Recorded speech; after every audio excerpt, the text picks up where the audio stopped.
আসসালামু আলাইকুম প্রিয় দর্শক, অন্য মঞ্চের আলোচনায় আপনাদের সকলকে আমন্ত্রণ জানাচ্ছি। আজ আমাদের সঙ্গে আমন্ত্রিত অতিথি হিসেবে আছেন। আসসালামু আলাইকুম প্রিয় ভাই ও বোনেরা, কেমন আছেন সবাই? আশা করি সবাই ভালো আছেন। তবে আমার এই ভিডিও যারা দেখছেন তাদের ভিতরে যাদের ইসলামী ব্যাংকে অ্যাকাউন্ট আছে এই মুহূর্তে, তাদের হয়তো মনটা একটু খারাপ। তবে আপনাদের নিরাশ হওয়ার দরকার নেই, আপনাদের জন্য একটা সুখবর আছে। সেই সুখবরটা আমি আপনাদেরকে দিব। তার আগে ইসলামী ব্যাংকের আজকের এই পরিস্থিতি কেন তৈরি হলো এর কার্যকারণটা একটু ব্যাখ্যা করা দরকার। আপনারা জানেন, গত 9 জুন সংসদের ভিতরে দাঁড়িয়ে বাংলাদেশের দুজন মন্ত্রী, গুরুত্বপূর্ণ মন্ত্রী, একজন হচ্ছে অর্থমন্ত্রী আর একজন স্বরাষ্ট্রমন্ত্রী, তারা ব্যাংকিং বিষয়ে কথা বলেছে, বিশেষ করে ইসলামী ব্যাংক সম্পর্কে। আমরা স্বরাষ্ট্রমন্ত্রী এবং অর্থমন্ত্রী দুজনের বক্তব্যই খুব মনোযোগ দিয়ে শুনেছি এবং দুজনের বক্তব্য শোনার পরে ব্যাংকের একজন গ্রাহক হিসেবে এবং বাংলাদেশি হিসেবে আমরা যার পর নাই হতাশ হয়েছি। রাষ্ট্রের গুরুত্বপূর্ণ দায়িত্বে থেকে কোনো ব্যক্তি যদি এই ধরনের বালখিল্য, অসত্য এবং অপতথ্য জাতিকে প্রদান করেন, তাহলে সেখানে আস্থার জায়গা ফিরে আসাটা খুবই কঠিন হয়ে পড়ে। এখানে তিনি গায়ের জোরে কথা বলেছেন এবং তার বক্তব্য শুনে মনে হয়েছে অর্থনীতি সম্পর্কে তার বিন্দু বিসর্গও কোনো ধারণা নেই। অনেকেই আমরা বলছি যে সালাউদ্দিন আহমেদ এত জ্ঞানী যে তিনি যখন দাঁড়ান তখন সবাই থরথর করে কাঁপে, তার যুক্তির কাছে কেউ দাঁড়াতে পারে না, যার কারণে সবাই তার বিরোধিতা করে। বিষয়টা আসলে সেটা না। আমরাও আগে মনে করতাম, এমন ধারণা পোষণ করতাম, কিন্তু গতকাল ব্যাংকিং এবং অর্থনীতি সম্পর্কে তার যে বক্তব্য, এই বক্তব্য শোনার পরে আমাদের কাছে মনে হয়েছে মূলত তিনি আসলে কিছুই জানেন না। তিনি গোলার জোরে কথাগুলো বলেন এবং তার যুক্তি আপাতত তিনি প্রতিষ্ঠা করার চেষ্টা করেন। পরবর্তীতে কিছুক্ষণের ভিতরেই ওইগুলো মিথ্যা প্রতিপন্ন হয় এবং তখন তিনি আর এই ব্যাপারে কোনো মন্তব্য করেন না। তিনি অন্তত 5টি মিথ্যা কথা বলেছেন সংসদে দাঁড়িয়ে। মজার ব্যাপার কি জানেন? 12 ফেব্রুয়ারির নির্বাচনের পরে এই যে সরকার গঠন করলো বিএনপি, এই সরকার গঠন করার পরে সালাউদ্দিন আহমেদ এমন একটা জায়গায় যে উপস্থিত হয়েছে, তিনি অর্থমন্ত্রীর কথাও তিনি বলেন, আইনমন্ত্রীর কথাও তিনি বলেন, প্রধানমন্ত্রী উপস্থিত থাকার পরেও প্রধানমন্ত্রীর পক্ষে তিনি বক্তব্য দেন। সর্বশেষ আমরা যে হাস্যকর কথাটি শুনেছি, ধর্মমন্ত্রী, এই আজকে আমি যখন ভিডিও করছি, আজকে ধর্মমন্ত্রীর অনুপস্থিতিতে স্পিকার বলছেন যে ধর্মমন্ত্রী কি আছেন? নাই। তার অনুপস্থিতিতে প্রশ্নের উত্তর দিবেন স্বরাষ্ট্রমন্ত্রী। হাস্যকর, বড়ই হাস্যকর এটা। যাই হোক, তিনি বক্তব্য দিতে যে 5টি অসত্য কথা যেটি বলেছেন, প্রথমেই তিনি বলেছেন যে ইসলামী ব্যাংক পল্লী উন্নয়ন প্রকল্পের নামে, অর্থাৎ আরডিএস প্রকল্পের নামে 22,000 কোটি টাকা জামাতকে দিয়ে দিয়েছে এবং এই টাকা তারা লুটপাট করে নির্বাচনী খাতে ব্যয় করেছে। বিগত সময়ে 11,000 কোটি এবং 5 আগস্টের পরে 11,000 কোটি টাকা এটা তারা লুটপাট করেছে। প্রকৃতপক্ষে আরডিএস সম্পর্কে আমাদের একটু জানা দরকার। আরডিএস প্রকল্পটি কিন্তু ইসলামী ব্যাংকে প্রতিষ্ঠিত হয় 1995 সালে। 2025 সাল পর্যন্ত এই প্রকল্পের সদস্য সংখ্যা 17,46,000 এবং বাংলাদেশের 34,900টি গ্রামে এই প্রকল্প এখন বর্তমান কাজ করছে। এবং 2023 সালের ডিসেম্বর পর্যন্ত এই প্রকল্পে মোট বিনিয়োগের পরিমাণ হচ্ছে 5,179 কোটি টাকা। একটু ভালো করে হিসাব রাখবেন, 5,179 কোটি টাকা ডিসেম্বর 2023 সাল। 2024 সালের 1 জানুয়ারি থেকে 31 ডিসেম্বর পর্যন্ত মোট বিনিয়োগ প্রদান করা হয় 687 কোটি টাকা। আর 2024 সালের 1 জানুয়ারি থেকে 2025 সালের 31 ডিসেম্বর পর্যন্ত মোট বিনিয়োগ বেড়েছে 1487 কোটি টাকা। হিসাবটা একটু মিলান তো। 2023 সালের ডিসেম্বরে ছিল 5,179 কোটি, আর 2024 এবং 25 সালে এই 2 বছরে মোট বিনিয়োগ বেড়েছে 1487 কোটি টাকা। দুটোর যোগফল মোট 6,666 কোটি টাকা। 2025 সালের ডিসেম্বর মাসে ইসলামী ব্যাংক আরডিএস প্রকল্পের যে বার্ষিক প্রতিবেদন তৈরি করেছে, সেখানে মোট বিনিয়োগের পরিমাণ দেখানো হয়েছে 6,666 কোটি টাকা।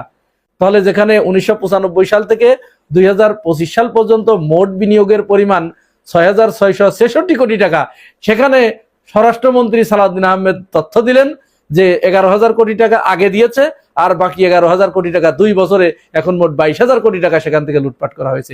এই যে অপতথ্য তিনি ছড়ালেন, এর হেতু কি? তিনি আরেকটি অপতথ্য দিয়েছেন সেখানে। তিনি বলেছেন যে ইসলামী ব্যাংক ইসলাম নয়, মির্জা ফখরুল ইসলাম আলমগীরও ইসলাম নয়। এটা একজন স্বরাষ্ট্রমন্ত্রী, একজন দায়িত্বশীল মন্ত্রী এই ধরনের বালখিল্য কথা বলতে পারেন? এই ধরনের অপেশাদার সুলভ কথা তিনি বলতে পারেন? ফখরুল ইসলাম আলমগীর অবশ্য মিটমিট করে হেসেছেন, টেবিল চাপিয়েছেন, আমি হলে এর প্রতিবাদ করতাম। তিনি তা করেন নাই। এরপরে তিনি আরো একটি অসত্য তথ্য দিয়েছেন। নাবিল গ্রুপ থেকে 700 কোটি টাকা ব্যাংকে জমা দিয়েছিল। এই 700 কোটি টাকা ব্যাংকে জমা হয় নাই, এটা একটি দল, অর্থাৎ তিনি জামাতকে মিন করেছেন যে তারা নিয়ে নির্বাচনী খরচ করেছে। তার এই বক্তব্যের পরে মনে হয়েছে ব্যাংকিং সম্পর্কে তার ন্যূনতম কোনো ধারণা নেই। আসলে নাবিল গ্রুপের এই 700 কোটি টাকা কি হয়েছে জানেন? নাবিল গ্রুপের আগে যে বিনিয়োগ ছিল 700 কোটি টাকা, এটা কিন্তু সব বেনামে, অর্থাৎ নাম ছিল নাবিল গ্রুপের, টাকা নিয়েছে সব এস আলম। এরপরে নাবিল গ্রুপের উপরে যখন প্রেসার ক্রিয়েট করেছে ব্যাংক যে আপনার নামে যেহেতু বিনিয়োগ নেওয়া, এস আলম তো পালিয়ে গেছে, আপনি এই টাকা দেন। নাবিল গ্রুপ তখন বলেছে ঠিক আছে আমাকে একটু সময় দেন, আমি আস্তে আস্তে দিব। এই সময় দেওয়া মানে হচ্ছে ব্যাংক ঋণ পুনঃতফসিল করে দেয়। এই পুনঃতফসিলের আবার কিছু বিষয় আছে। প্রথম বছরে ডাউন পেমেন্ট দিতে হয় 15%, দ্বিতীয় বছরে গিয়ে ডাউন পেমেন্ট দিতে হয় 30%, আর তৃতীয় বছরে গিয়ে ডাউন পেমেন্ট দিতে হয় 50%। এবং এই ডাউন পেমেন্টের পরে ঋণটা যখন পুনঃতফসিল করা হয়, এটা কিন্তু বাংলাদেশ ব্যাংক করে দেয়, কোনো ব্যক্তির হাতে নয়, তখন এই ঋণটা রেগুলার ঋণ হয়ে যায়। নাবিল গ্রুপেরও তাই হয়েছে। তাহলে নাবিল গ্রুপের উনি তো দেখাচ্ছে, উনি বলেছেন যে তারা তো টাকা দিয়েছে, তাহলে এখনো তার লাইবিলিটি দেখাচ্ছে কেন? আসলে বিষয়টা তো ওইটা। শোনেন ভাইরা, যারা বলেন স্বরাষ্ট্রমন্ত্রী মহাজ্ঞানী, আপনারা তাকে বলবেন এই বিষয়ে পড়ালেখা করতে। এরপর তিনি আরেকটা অসত্য কথা বলেছেন, সেটার অবশ্য সাথে সাথে তিনি জবাব পেয়েছেন। বলেছেন এখানে এনসিপির কেউ উপস্থিত নাই। সাথে সাথেই এনসিপির একজন দাঁড়িয়ে বলেছে যে আপনি অসত্য কথা বলেছেন, আমরা এখানে 2 জন উপস্থিত আছি, মাননীয় স্পিকার আপনি তার এই বক্তব্য এক্সপান্স করুন। এরপর তিনি কথা বলেছেন চাকরিচ্যুতদের ব্যাপারে। চাকরিচ্যুতদের ব্যাপারে তিনি যে কথাটি বলেছেন সেটি তিনি মানবিক দিক থেকে যদি বলতেন সেটা একটা আলাদা বিষয় ছিল, কিন্তু তিনি বলেছেন তাদেরকে চাকরিচ্যুতি করা হয়েছে কোনো নিয়ম কানুন না মেনে। আপনার কাছে আমাদের প্রশ্ন, তাদেরকে নিয়োগ দেওয়া হয়েছিল কোন নিয়ম নীতির ভিত্তিতে? আপনার কি জানা আছে এটা? আপনি নিশ্চয় জানেন, সবই জানেন। এরপরে আবার তিনি বলেছেন যে 6,000 নতুন নিয়োগ দেওয়া হয়েছে, এর ভিতরে সবই দলীয়, একটি বিশেষ দলের। এই যে অসত্য তথ্যগুলো আপনি কেন দিচ্ছেন এটা আমরা বুঝি। এই বক্তব্যগুলো আপনার না, এই বক্তব্যগুলো আসছে সীমান্তের ওপার থেকে। কারণ আপনারা জানেন এস আলম কিছুদিন আগে শেখ হাসিনার সাথে সাক্ষাৎ করেছে না ভারতে গিয়ে? ওই সময়ই তারা ভারতকে বলে এসেছে যে শেখ হাসিনা তো আর নাই, আমার কিন্তু ওখানে ফেরার পথ খুব রুদ্ধ, তো ওখানে আমার 2 জন খুব বিশ্বস্ত লোক আছে, এই 2 জনকে আপনি ভালো করে বলে দেন, ভারত সরকারকে বলেছে আপনি ভালো করে বলে দেন তারা যেন এই ব্যাংকটাকে আবার আমার কাছে ফেরত দেয়, না হলে কিন্তু মৌলবাদীর অর্থনীতি কিন্তু আবার চাঙ্গা হয়ে যাচ্ছে, আপনার কিন্তু সাড়ে সর্বনাশ হয়ে যাবে। ভারতকে বলেছে, ভারত এবার এই 2 জনকে বলেছে যে আবার ইসলামী ব্যাংক ঘুরে দাঁড়াচ্ছে 5 আগস্টের পরে, তোমরা ওখানে কি করো? যার কারণে এখন স্বরাষ্ট্রমন্ত্রী এবং অর্থমন্ত্রী এরা এই ব্যাংকটাকে আবার ওই সেই আগের অবস্থায় যেভাবে লুটপাট করা হয়েছে, ফোকলা করা হয়েছে, ওইখানে নিয়ে যেতে চাচ্ছে। এই নিয়ে যাওয়ার পথে যে যে বক্তব্য দেওয়া দরকার সেইটা তারা করেছে। স্বরাষ্ট্রমন্ত্রী তিনি বলছেন যে এই ব্যাংকের মালিকানা কে কিভাবে হয়েছে সেটা আলাদা ইস্যু, আলাদা ডিবেট, কিন্তু ব্যাংকের প্রকৃত মালিকের কাছেই তো ব্যাংক ফিরে যাবে। তার মানে এই কথার মাধ্যমে কিন্তু তিনি এইটা বলতে চাইলেন যে এস আলম হচ্ছে এই ব্যাংকের প্রকৃত মালিক। বিষয়টা এরকম যে ডাকাত আপনার সম্পদ ডাকাতি করে নিয়ে গেছে, এখন তিনি স্বরাষ্ট্রমন্ত্রী, তিনি বলছেন এই সম্পদ ডাকাত কিভাবে মালিক হয়েছে সেটা পরের হিসাব, কিন্তু এই সম্পদ ডাকাতের। এই হলো স্বরাষ্ট্রমন্ত্রী, আর কিছু থাকে? যাই হোক প্রিয় ভাই ও বোনেরা, আগেই বলেছি যে এই যে ঘটনাগুলো ঘটছে এগুলো এক্সটার্নাল ব্যাপার, ব্যাংকের ইন্টারনালি কোনো সমস্যা নাই। আমি এই ব্যাংকটি নিয়ে যতটুকু গবেষণা করেছি তাতে আমি বুঝেছি ব্যাংক থেকে কিন্তু টাকা ছাড়া কেউ ফিরে যাচ্ছে না, প্রত্যেককে টাকা দেয়া হচ্ছে।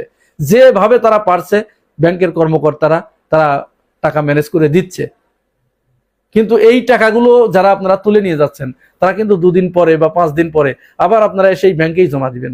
মাঝখান থেকে আপনারা এই যে অ্যাকাউন্টগুলো ক্লোজ করছেন, এইখানের একটা ঝক্কি ঝামেলা আপনাদের পোহাতে হবে, আবার এইগুলো থাকবে না। 2022 সালের যে ভয়ঙ্কর নভেম্বর, যেখানে অনেক বেশি ডিপোজিট, সেইখানে পুরা ভয়ঙ্কর নভেম্বরের ওই কয়টা দিনে কোন কোন শাখা থেকে 100 কোটি কোন কোন শাখা থেকে 60-70 কোটি টাকা উইথড্র হয়েছে। এইবার এখন পর্যন্ত 30-35 কোটি টাকা মাত্র উঠেছে। তার মানে ভয়ঙ্কর নভেম্বর কিন্তু এর থেকেও ভয়ঙ্কর ছিল।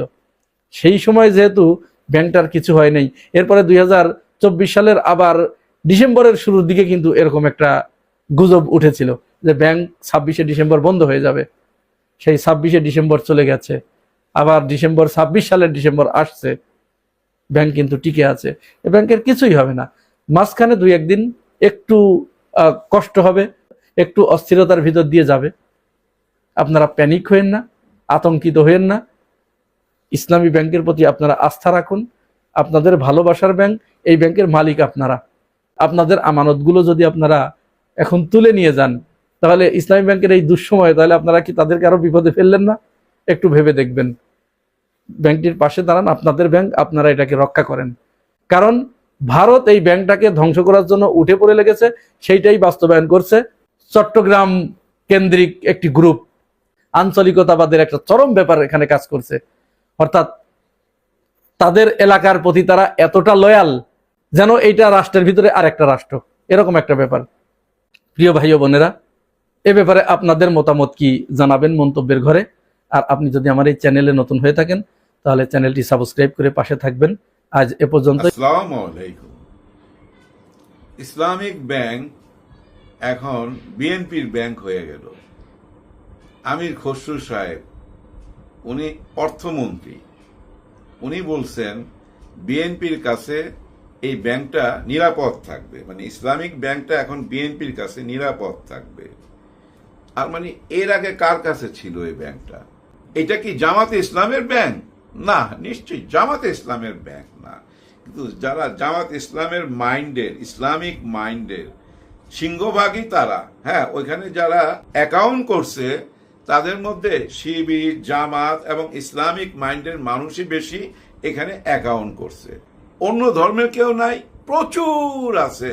কারণ এই ইসলামিক ব্যাংকের সুনাম চারিদিকে ছড়ায় গেছে। সুনামটা এই পর্যায়ে গেছিল যে 100টা ব্যাংক, পৃথিবীর 100টা ব্যাংকের মধ্যে একটা ব্যাংক ইসলামিক ব্যাংক, মানে 100টার মধ্যে ইসলামিক ব্যাংকের নাম আছে। তার মানে কোন পর্যন্ত সুনাম গেছে। এই যে বাহির থেকে যে আমাদের রেভিডেন্স আসে, তার 32 ভাগ রেভিডেন্স এই ব্যাংকের মাধ্যমে আসে। তার মানে কি, খুব তাগড়া একটা ব্যাংক। এর নিয়ম নীতি সবকিছুই মানুষের পক্ষে ছিল। মানুষের পক্ষে ছিল বলেই তো মানুষ ওইখানে যে অ্যাকাউন্ট করছে, মানুষের বিশ্বাস অর্জন করতে পারছে। এই ব্যাংকটা প্রথম প্রতিষ্ঠিত হয় 1982 সালে বা 83 সালে, 3টা জায়গায়। সেটা কোথায়? ঢাকা, চিটাগাং আর সিলেটে 3টা ব্রাঞ্চ ওপেন হয়। তখন মীর কাসেম আলী সাহেব জড়িত ছিল।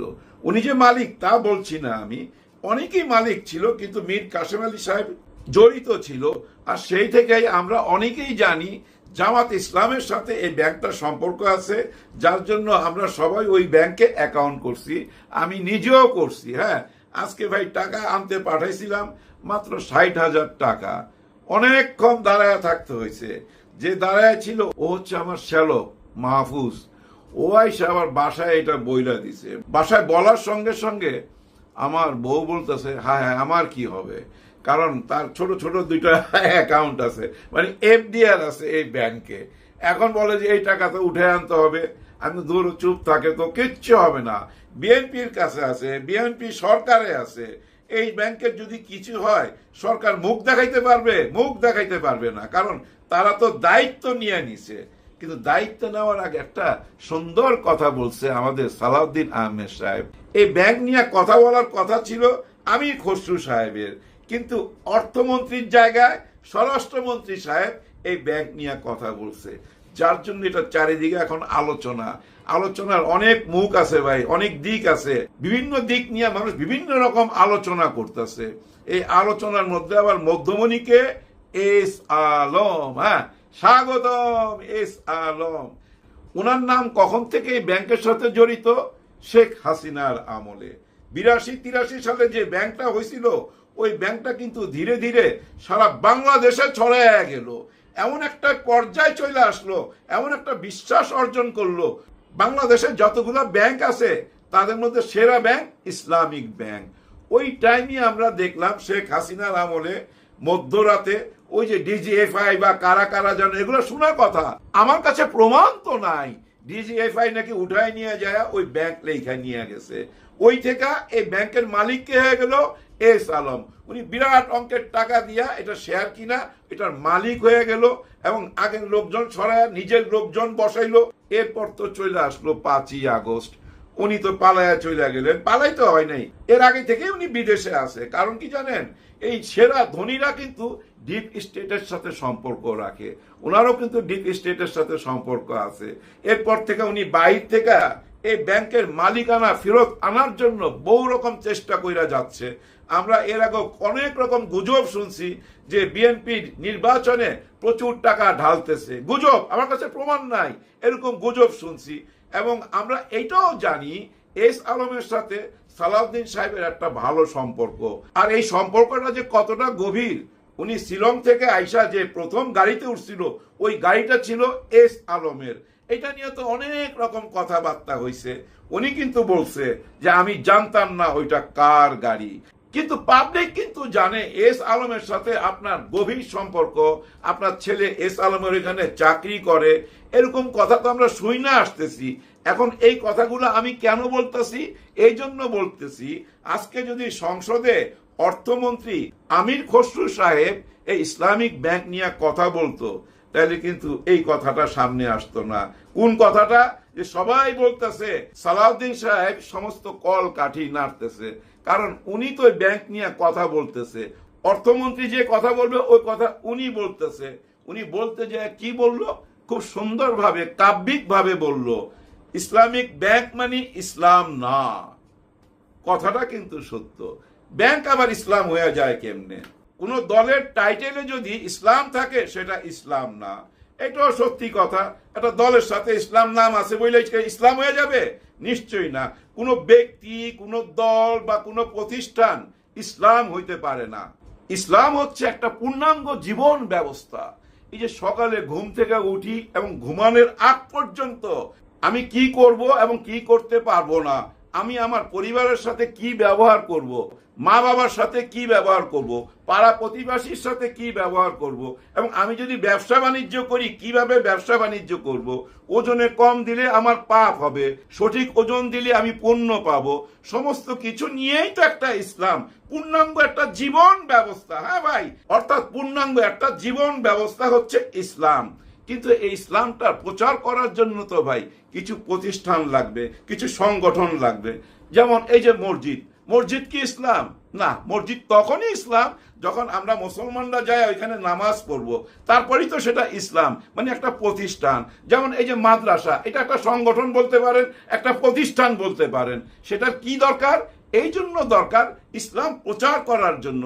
মসজিদ দরকার ইসলাম প্রচার করার জন্য, মাদ্রাসা দরকার ইসলাম প্রচার করার জন্য। ঠিক তেমনি ভাবে ইসলামিক আদর্শ, ইসলামিক মূল্যবোধ যদি আমি প্রতিষ্ঠিত করতে চাই, তাহলে মসজিদ যেমন দরকার, মাদ্রাসা যেমন দরকার, তেমনি একটা ব্যাংকও দরকার। এটা ইসলামিক মাইন্ডের অনেকের মাথার মধ্যে যখন এই চিন্তাটা আসলো, তখনই কিন্তু ইসলামিক ব্যাংকটা প্রতিষ্ঠিত করা হইলো 1982 সালে ঢাকা, চিটাগাং আর ওই সিলেটে। চিন্তা ভাবনাটা কি ছিল? যে এখানে যারা টাকা জমা দিবে, যে মানুষ যখন এই আমানতটা এই ব্যাংকে রাখবে, তাদের আমানতটা নিয়ে কি কাজে লাগানো হবে, ওই কাজ থেকে যে লাভবান হওয়া হবে, সে লাভের অংশ সবাইকে কিভাবে বন্টন করা হবে, সব কিছু মিলায় কিন্তু এই ব্যাংকটা মানুষের মন কাইরা নিছে। মানুষের মধ্যে একটা ধারণা চলে আসছে জামাতে ইসলামের ব্যাংক। এটা আসলে জামাতে ইসলামের ব্যাংক না, ওনাদের শেয়ার কিনা আছে, এবং এটা ইসলামিক আদর্শ মতে যেন পরিচালনা করা হয় সেটা নজরদারি করেন ওনারা। ওইটাই কিন্তু এস আলম এবং তার গ্রুপ কাইরা নিয়ে চলে গেল। আর ওই কথাটাই কিন্তু সালাউদ্দিন সাহেব বলছে যে আজান দিয়া লিল্লাহে আকবার বইলা এই ব্যাংকটা দখল কইরা নিছিল। আর ওই ব্যাংক এখন বেদখল হয়ে যাওয়াতে ওনাদের মন খারাপ বইলা একটা কবিতাও বলছে। এই কবিতাটা কিন্তু আমি আগেও শুনছি, হ্যাঁ, আওয়ামী লীগের এক নেতার মুখে শুনছি। আসলেই তো চিরসুখী জন ভ্রমে কি কখন ব্যথিত বেদন বুঝিতে পারে, কি যাতনা বিষে প্রভু আছি ভিজে দংশিনী যায়। চিরসুখী জন ভ্রমে কি কখন বুঝিতে কি পারে, কি যাতনা বিষে বুঝিবে সে কিসে কবু আসিবে সে দংশানি যারে। সুরঞ্জিত সেনগুপ্ত ওনার নাম, উনার মুখে শুনছিলাম, আবার উনার মুখেও শুনছি। যাতনা কি যাতনা বিষে ভুইলা গেছি, মুখস্থ করতে পারি নাই। যাই হোক, ওই কবিতাটা উনার মুখে শুনলাম। আজকে কিন্তু উনি খুবই মজা দিছে, হ্যাঁ, এই সংসদে খুব মজা দিছে। একটা টাইমে তো বললো এনসিপির কাউকে দেখছি না কেন, ওনাদের চেয়ার খালি কেন। খোশ মেজাজে ছিলেন উনি, হ্যাঁ ভাই, খোশ মেজাজে ছিলেন উনি। যুক্তি দিয়ে বুঝাই দিছে যে এই ব্যাংক থেকে 700 কোটি টাকা একবার নেওয়া হয়েছিল এই নির্বাচনের সময়, আরেকটা কি ব্যাপারে যেন 20,000 কোটি টাকা নিয়ে চলে গেছে। এই টাকাগুলা কারে নিছে উনি সরাসরি নাম না বললো। বিরোধী দলের নেতা ডাক্তার শফিকুর রহমান সাহেব যখন বক্তব্য দেওয়ার জন্য দাঁড়াইছে, তখন উনি বলছে যে আপনার নাম না নিল জামাতে ইসলামের দিকেই আপনি ইঙ্গিত করছেন, এটা তো আমরা বুঝতে পারি, নাম মুখে নিলে অসুবিধা কি। কিন্তু আপনি যে 700 কোটি টাকার কথা বললেন, সেটা নিয়ে আমি চ্যালেঞ্জ করতেছি। Doctor Shafiqur Rahman sir challenge ছুঁড়া দিছে, এই 700 কোটি টাকা বা ওই 20,000 কোটি টাকা যদি প্রমাণ করতে পারেন, আমি আপনাকে একটা মেডেল দিব। ওই মেডেল দেওয়ার কথা না বলে যদি বলতেন, যদি আপনি প্রমাণ করতে পারেন আমি রাজনীতি ছেড়ে দিব, তাহলে আরো স্ট্রং হয়ে যেত ব্যাপারটা, চ্যালেঞ্জের মুখে চলে যেত। এখন একটা মেডেলের জন্য সালাউদ্দিন সাহেব এটা প্রমাণ করবে কিনা আমি জানি না, তবে প্রমাণ করা উচিত। আর মেডেলটা যখন দিবেন 24 ক্যারেট গোল্ডের মেডেল দিবেন, মোটা, একদম মোটা, কয়েক ভরি, যেন উনি সারা জীবন রাখতে পারে। এখন কথা হচ্ছে চ্যালেঞ্জটা উনি নেবে কিনা। না, নেবে না। আর নিলে আমার মনে হয় প্রমাণ করতে পারবে না। ডাক্তার শফিকুর রহমান স্যার যেভাবে বলছে, পুরো সংসদের সামনে ওপেন চ্যালেঞ্জ ছুঁড়া দিছে। তো এই চ্যালেঞ্জটা যদি গ্রহণ করতে পারে, তাহলে বলবো যে ঠিক আছে, আপনারা সঠিক পথে আছেন, হ্যাঁ, সঠিক পথে আছেন। আর যদি চ্যালেঞ্জটা প্রমাণ না করতে পারেন, জনগণ যা বুঝার বুঝা নিবে। যেমন এখন মানুষ বুঝা নিতেছে, এস আলমের পক্ষে কথা বলতেছেন সংসদে দাঁড়ায়া, মানুষ কিন্তু এগুলাই ভাবতেছে, কারণ এস আলমের সাথে আপনার গভীর বন্ধুত্ব, এগুলো তো মার্কেটে সবাই জানে। নিশ্চয়ই আপনিও জানেন, আপনি এড়িয়ে যেতে পারতেন, হ্যাঁ মাননীয় মন্ত্রী, আপনি এড়িয়ে যেতে পারতেন, অন্য কাউকে বলার সুযোগ দিতেন, সেটা কিন্তু দেখতে ভালো লাগতো। এখন কিন্তু এই দৃশ্যগুলা অনেক রকম প্রশ্ন সামনে আইনা দেয়। জানি না এই ব্যাংকের ভবিষ্যৎ কি। দেখলাম আন্দোলন চলতেছে, বিরাট বড় মিছিল, এবং মা বোনরাও বাইরে হয়ে গেছে রাস্তায়। কারণ কি জানেন, এই ব্যাংকটার পিছনে অনেক পরিশ্রম, অনেক মেধা ব্যয় করছে তো জামাত ইসলাম। ওই ব্যাংকটা নিয়ে গেল এস আলম, এস আলমের থেকে আবার ওনারা নিল, নেওয়ার পর আবার ওনাদের কাছ থেকে নিয়ে চলে গেল। এখন নিশ্চয়ই এটা বিএনপির ব্যাংক হয়ে গেল। আমরা ভরসা রাখতে চাই, জনগণ যেভাবে টাকা উঠাইতেছে ভাই, এটিএম বুথে গেলে টাকা পাওয়া যায় না, ব্যাংকে যায় দেখেন লাইন আর লাইন, হাজার হাজার কোটি টাকা উঠায় নিয়ে চলে যাইতেছে। কি হবে ভবিষ্যৎ জানি না। আমি আমার বউরে বলছি, দেখো সরকার জড়িত, এটা বিএনপির ব্যাংক, এই ব্যাংক জীবনও দেউলিয়া হইতে পারে না। এইটুকু ভরসা রাখতে চাই। সবার জন্য সবাই দোয়া করবেন। বিদায় নেওয়ার আগে শুধু এইটুকু বলবো, আগামীতে ভাই সাবধানে কথা বলুন, বেশি কথা বলা যাবে না, কারণ আবার ওই আইন পাস হইতেছে, হ্যাঁ, কথা বেশি বলতে দিবে না। অনেক সেন্সার কইরা কথা বলতে হবে। আগামীতে অনেক সেন্সার কইরা কথা বলুন, রম্য রচনা রচনা করুন। ওই যে গোলাম মাওলা রনি যেভাবে আকারে ইঙ্গিতে ইশারায় কথা বলে, ওইভাবে কথা বলতে হবে। কারণ কে কখন ফাঁসায় দেয় জানি না তো ভাই, কে কখন ফাঁসায় দেয়। বর্তমানে এমন অবস্থা হয়ে গেছে বাংলাদেশের, মানুষ না ভূত পেতনি দেখা ভয় পায় না, মানুষ এখন মানুষকে দেখা ভয় পায়।